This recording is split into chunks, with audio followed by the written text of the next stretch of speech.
You've probably heard the word holy before, or at least sang it in a church song once or twice. And for most people, this idea is really just connected to being a morally good person. So God is holy because he's morally perfect. Yeah, that is part of it. But in the Bible, the idea of holiness is even bigger and more rich.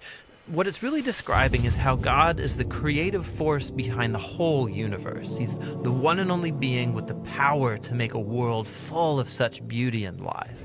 And so all these abilities, they make God utterly unique, which is the meaning of the word holy. So a helpful way to think about God's holiness is by using the sun as a metaphor. The sun is unique, at least within our solar system, and it's really powerful. It's the source of all this beautiful life on our planet. And so you could say that the sun is holy.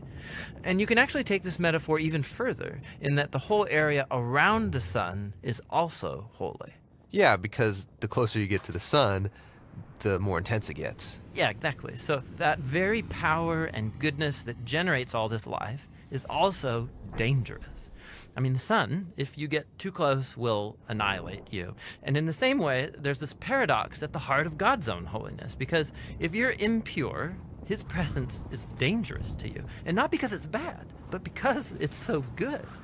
And so the first time we see this paradox of God's holiness, it's in the story of Moses and the burning bush. So God tells Moses to take off his sandals because he's standing on holy ground.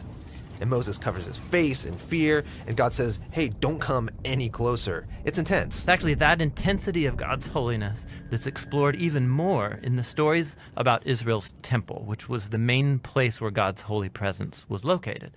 And at the center of the temple was this room called the Most Holy Place, this the hot spot of God's presence. And whether you're an Israelite living in the land around the temple or a priest working right in the temple, you're in proximity to God's holy presence, which is dangerous.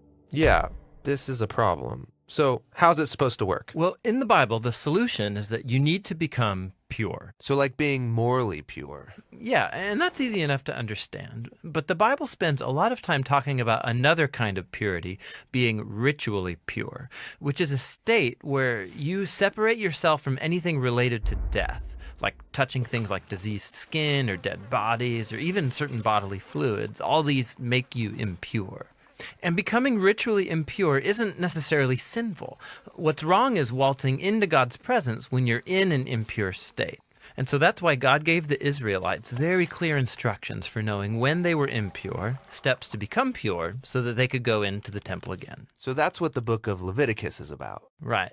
But it doesn't stop there. This idea keeps developing. So later in the scriptures, we find this really interesting story by a prophet named Isaiah. And he has this crazy vision where he's in the temple and he's right in God's presence. He's totally terrified. Yeah, he knows the rules. He shouldn't even be in there. And he's worried about being destroyed. And then this crazy creature called a seraphim. Yeah, that is a crazy creature. Totally. So it flies over with a hot coal, and then it sears Isaiah's lips with the coal and says something really weird. Your guilt is taken away, and your sin is atoned for. So this burning coal somehow makes Isaiah pure. Yeah, it's remarkable because normally if you touch something impure, it transfers its impurity to you. But now here's this new idea where you have this coal, this very holy and pure object, and it touches Isaiah, and it transfers its purity to him. Isaiah is not destroyed by God's holiness. He's transformed by it. I mean, the implications of this are just huge. But there's one more development. This time from another prophet, Ezekiel. And he has this vision where he's standing at the temple and he sees water trickling out from it.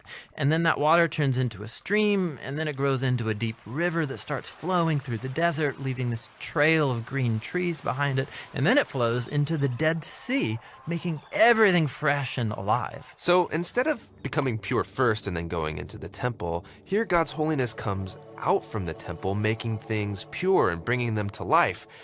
What does it all mean? So we don't know until we meet this man, Jesus. And he claims that he's fulfilling all of these ancient visions, but in surprising new ways. So Jesus, he went around touching people who are impure, people with skin diseases, a woman with chronic bleeding, or dead people.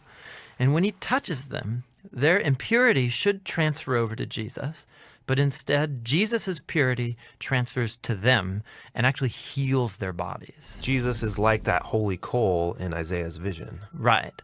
And Jesus claimed that he was the human embodiment of God's own holiness, and that he and his followers were now God's temple, so that through them, God's holy presence would go out into the world and bring life and healing and hope. And so this is why Jesus described his followers as having streams of living water flowing out of them. So this is our part of the story where we find ourselves now, but where's this all heading? So the last pages of the Bible end with a final vision about God's holiness. And this time it's by a guy named John. And in his vision, we see the whole world made completely new. The entire earth has become God's temple. And Ezekiel's river is there, flowing out of God's presence, immersing all of creation, removing all impurity, and bringing everything back to life.